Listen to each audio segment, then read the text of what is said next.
I feel like there's part of me, the older part of me kind of wants to hold back from fully giving myself over to you. I feel like I say I want that, but within my own mind I'm divided. I know I need to surrender to you fully, and I know I want to, but I don't know how to access that part of me that is hesitant, that keeps you at bay. So I kind of feel like I'm talking to him. I kind of feel like I'm talking into the air, you know.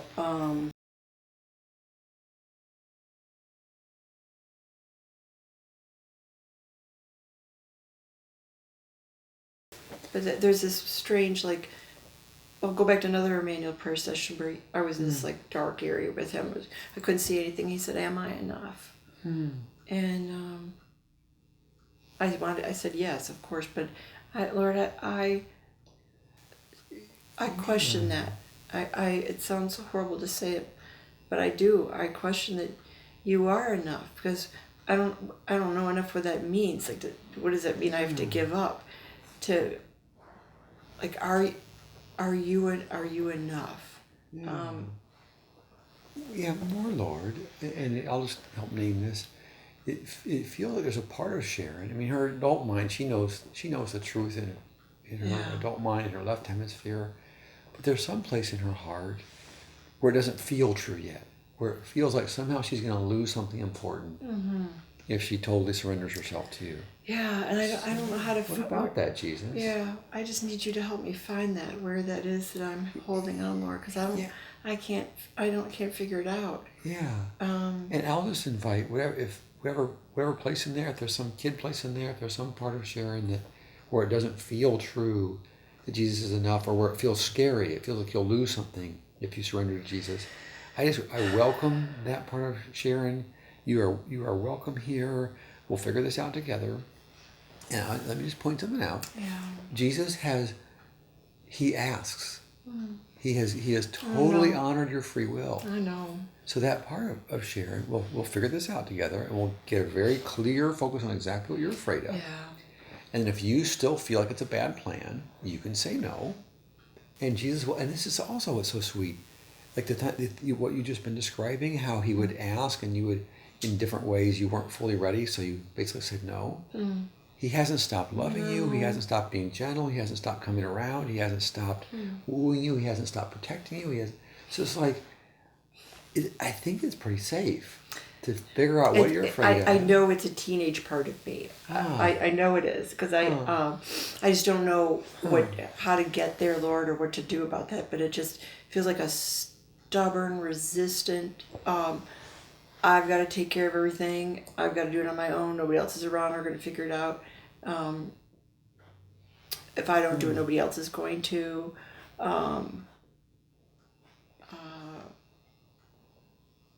Yeah, I don't even want any adults to help me, because they won't.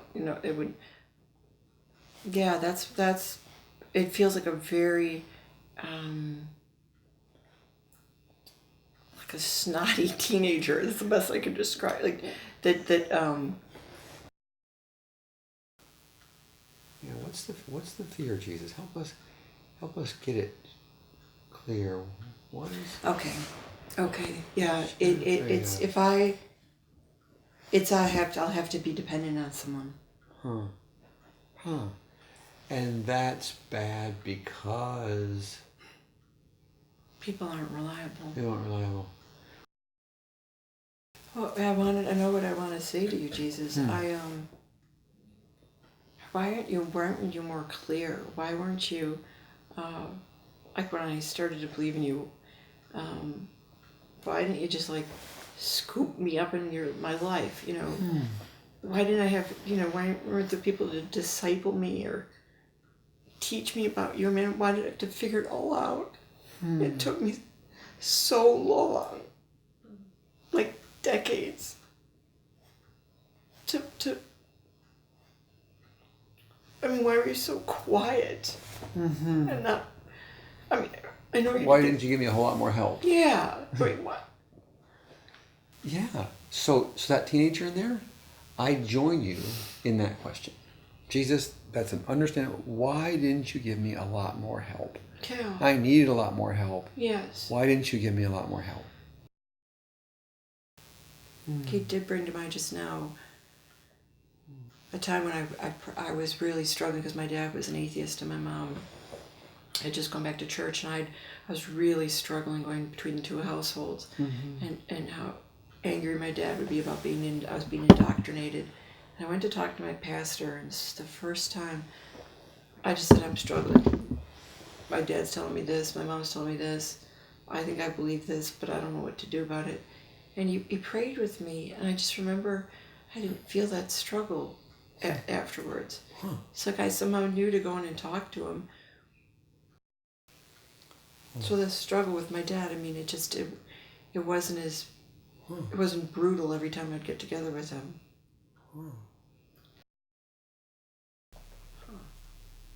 So 12 minutes ago, your question was, why didn't you give me more help? I needed more help. Why didn't you give me more help?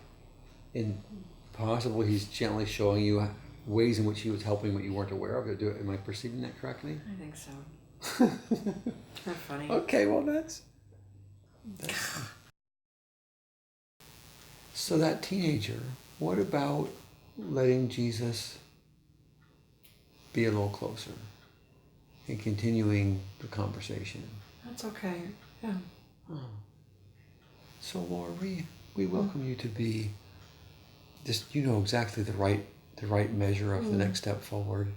So this young lady in Sharon's heart would be more able to perceive your presence, able to perceive your character and your heart a little more clearly, that she would be more aware of your presence, have a better connection, and that with that clearer, better connection, she can continue this conversation about, is it really a good plan? Is it safe to really depend on you? Is it safe to... I'm more convinced he's good. Yeah. Huh.